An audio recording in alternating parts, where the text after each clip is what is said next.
2027 का चुनाव जैसे जैसे नज़दीक आता जा रहा है वैसे वैसे राजनीतिक पार्टियों में हलचल मची हुई है। सभी पार्टियां अपना वोट बैंक बढ़ाने के चक्कर में जगह जगह जनसभाएं कर रही हैं और वोटरों को लुभा रही हैं।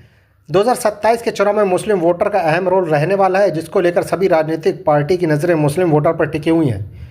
कहीं भारतीय जनता पार्टी मुस्लिमों को वादे करके अपनी तरफ आकर्षित कर रही है, वहीं सपा, कांग्रेस, AIMIM पार्टी भी मुस्लिमों को उनके हक दिलवाने की बात कर रही है।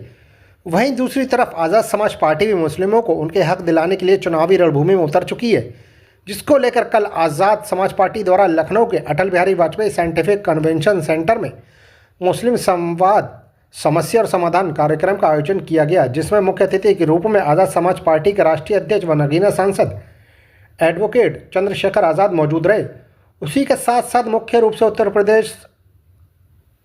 प्रदेश अध्यक्ष सुनील कुमार चित्तौड़, जौहर आज़ाद बिहार प्रदेश अध्यक्ष, नवाज़िश आलम पूर्व विधायक, कासिम रजा प्रदेश अध्यक्ष झारखंड, निज़ाम चौधरी कोर कमेटी सदस्य के साथ साथ रामपुर, मुरादाबाद, नगीना आदि जगह से तमाम आज़ाद समाज पार्टी कार्यकर्ता और पदाधिकारी मौजूद रहे।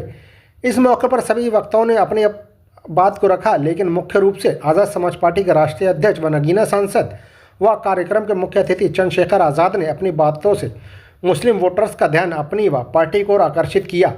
उन्होंने अपनी बात में किसी भी अन्य दल का नाम लिए बिना बताया कि किसी तरह अन्य राजनीतिक दलों ने दलित, पिछड़े मुसलमानों को शोषण किया और उन पर जबरन धर्म के नाम पर अत्याचार किया।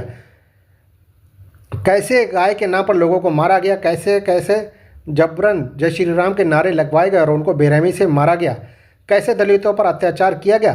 चंद्रशेखर आज़ाद ने कहा कि अगर हमारी सरकार बनती है तो हम प्रदेश के 3 मुख्यमंत्री बनाएंगे और सरकार चलाएंगे। इस मौके पर हॉल में हज़ारों समर्थक मौजूद रहे, जिसमें मुख्य रूप से मुस्लिम समाज का अहम रोल रहा। वहीं दूसरी तरफ पार्टी के कुछ कार्यकर्ता और सुरक्षाकर्मी मीडिया कर्मियों से उलझ पड़े और उनको धक्का दिया और अभद्रता भी की और हमें जानते हैं हम कौन है जैसी धमकी भरी बात कहते हुए नजर आए। वहीं सुरक्षाकर्मी भी सुरक्षा न देने के बजाय उल्टे मीडिया कर्मी पर रोब झाड़ते नजर आए, जैसा कि आप आगे वीडियो में देख पाएंगे कि किस तरह मीडिया कर्मियों के साथ अभद्रता भी की गई।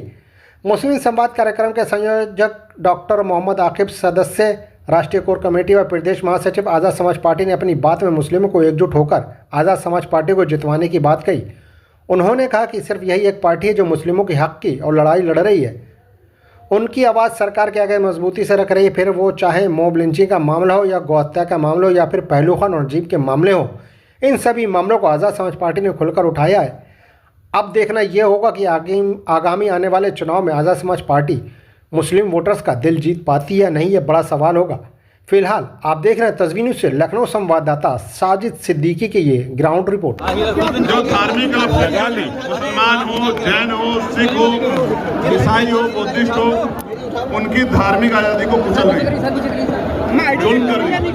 ऐसे में कोई दल उनकी बात नहीं रख रहा है, उनसे बात नहीं करना चाहता, उनके मन में अविश्वास पैदा हो रहा है, वो सबकी तरफ देख रहे हैं। आज़ाद समाज पार्टी का मानना है कि भारतीय संविधान ने सबको बराबर का अधिकार दिया है, स्वाभिमान सम्मान से जीवन देने की गारंटी दी है।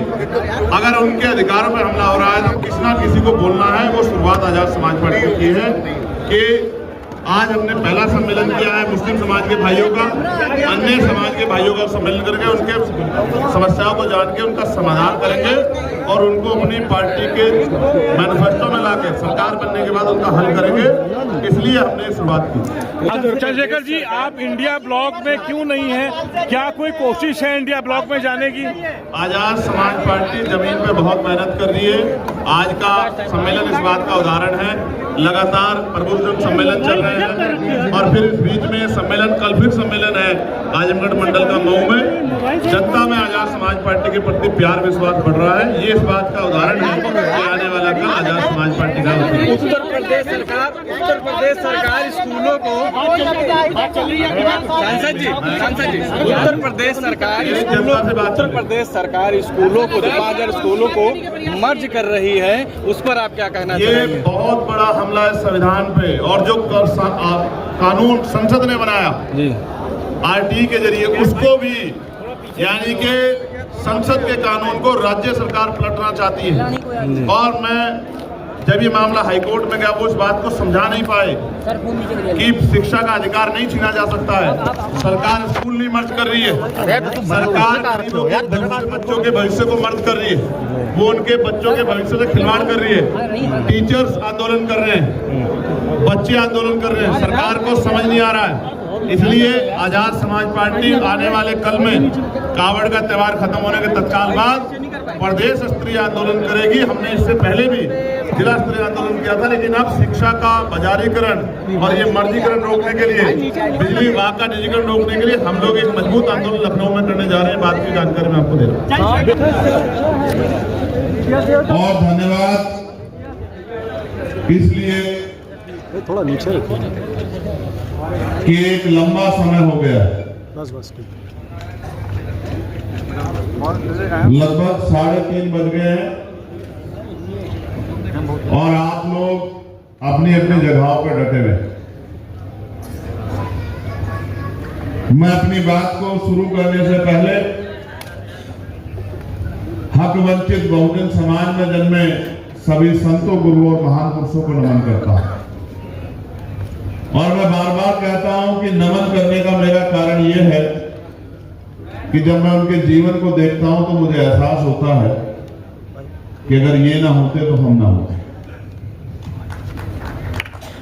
उनका एक एक पल, उनके जीवन का संघर्ष, उनका समर्पण, उनका त्याग इस बात की गवाही है कि मुल्क इतनी आसानी से ना आजाद हुआ और ना मुल्क में इतनी आसानी से हक वंचित कमजोर